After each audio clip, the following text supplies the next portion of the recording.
Shalom, shalom.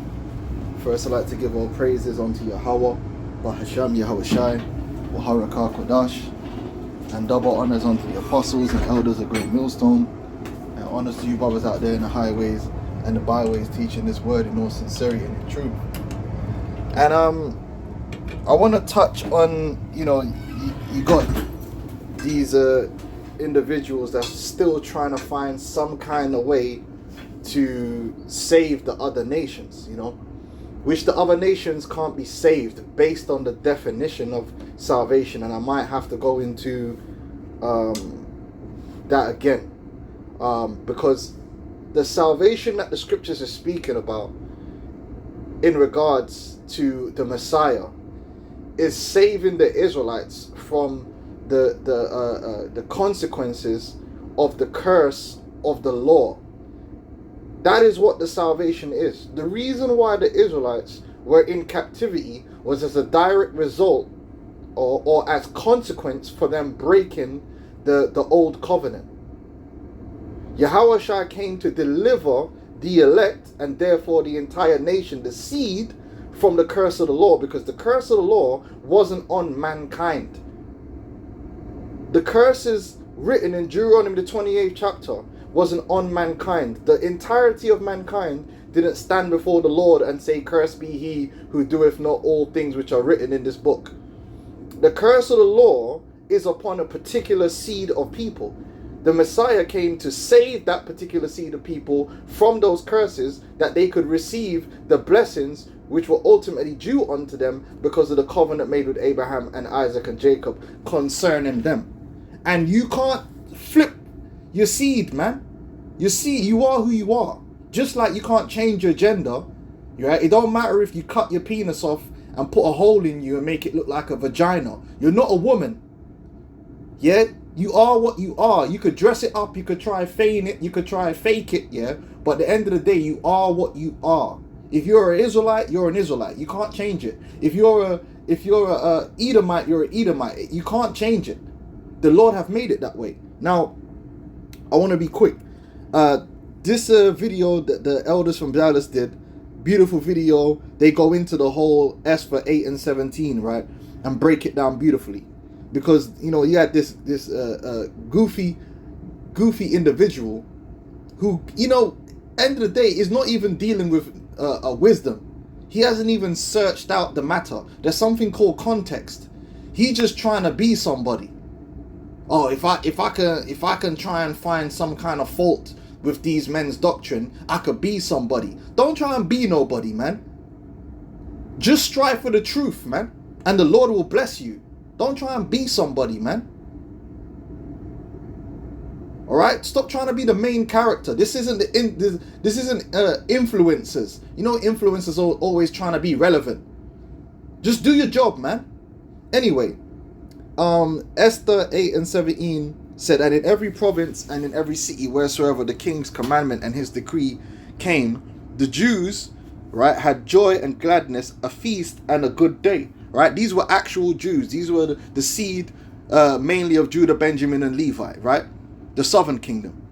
And many of the people of the land, which would have been the other people, the other nations, right? Different seeds, became Jews for the fear of the Jews fell upon them.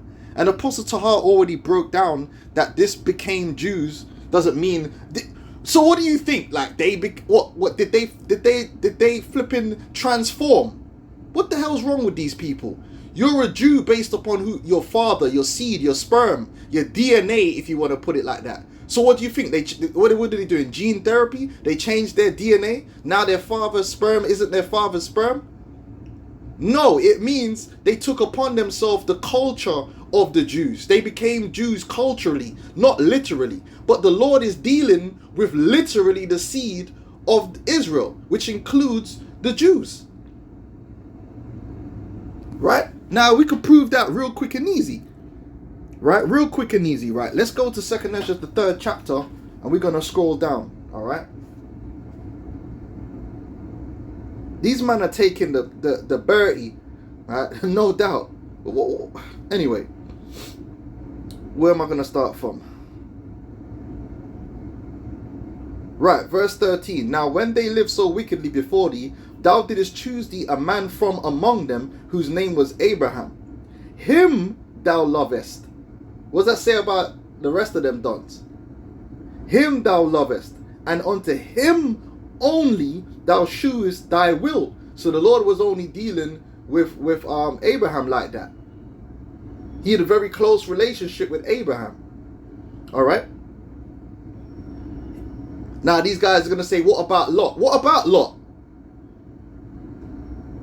At the end of the day, the Lord never made an everlasting covenant with Lot. That's why both his children, even though they are nations and they will exist, are not a part of the covenant, man. So we ain't even got to go there. Did the Lord make a covenant with Lot concerning his seed? No. Stick to what's in the scriptures, man. What's in the narrative.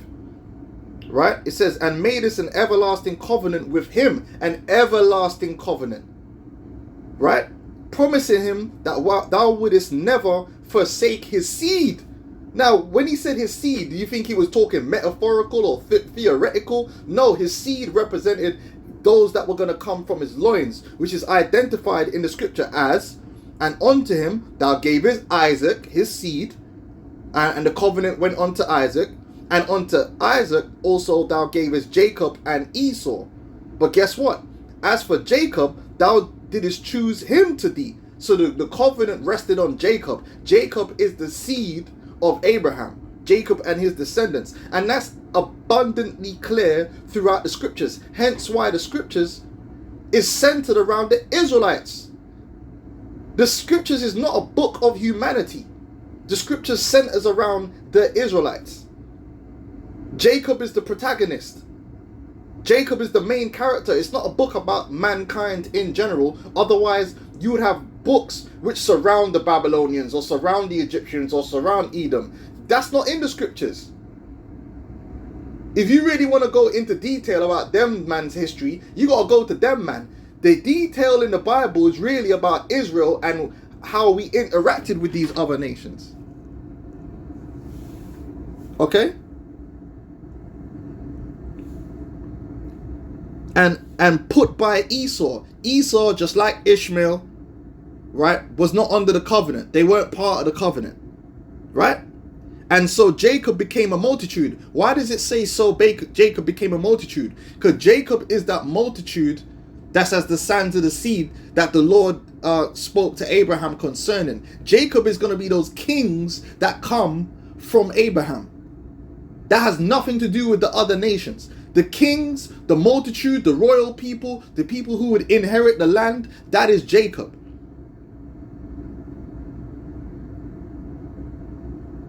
Right? And it came to pass that when thou leadest his seed out of Egypt, who was led out of Egypt? The Israelites. Now you're going to say, but what about the mixed multitude? The mixed multitude were not a part of the covenant. The mixed multitude were not a part of the covenant. They were just there. They're the extras. And they were numbered with the cattle because they were servants. They didn't have inheritance in the land because they weren't of the seed. It doesn't matter what they believe or don't believe. They're not part of the seed. Therefore, they're not party to it. Every contract has parties. These other nations are not parties. In fact, the other nations are in the contract as what? Objects, just like land. Part of the covenant is that we're going to rule over these other nations. That's the part where they're in. They're not party to the contract. They're part of the objects which are contained within they're just like the land and the cattle. Oh, you're saying they're like cattle. Well, I'm not saying that a cattle is worth more than a man. I'm just telling you that the other nations are property to us. Just like cattle. Just like land. They're promised to us by contract. That's why the scriptures say with Yahushua, the Lord has given him the heathen for an inheritance. Because it's part of the inheritance. It's part of the contract. Right?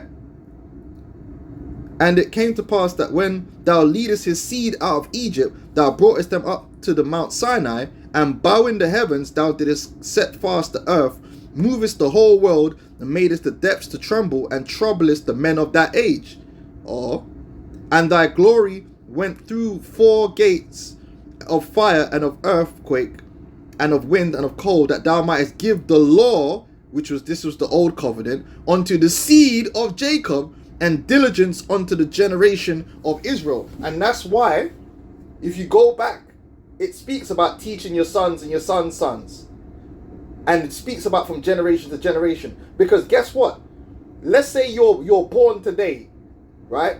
And your lineage goes back to those people that are part of the covenant. You're part of that covenant whether you know it or not. You were born into the covenant. So even if you're ignorant of the covenant, you're still party to that covenant, and therefore under the consequence. This is why Paul said to the Galatians that they needed to be delivered from the curse of the law. Because even if you grow up without knowing you're an Israelite, you're still under the covenants.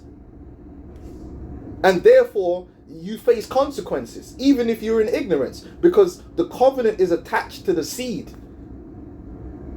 And that's why if you have a son or you have children, those children are under the covenant automatically because of you. Just like you were under the covenant because of your father, and so on and so forth. It is absolutely attached to seed lines. And that is the narrative of the Bible.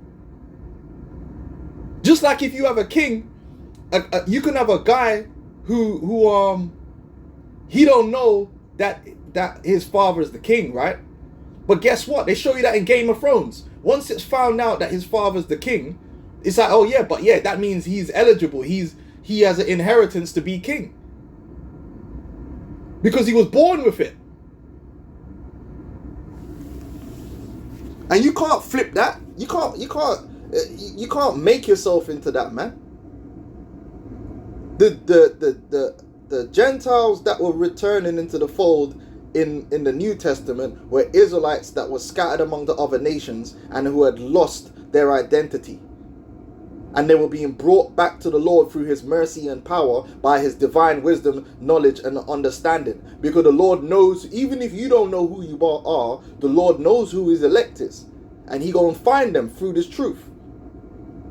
Anyway, I gotta get ready to get out of here. But yeah, man, these guys are taking the piss, man. Listen and understand, man. Don't just try and make a name for yourself. That's bullshit behavior, man. That's waste man behavior. Alright? We ain't about that. Shalom.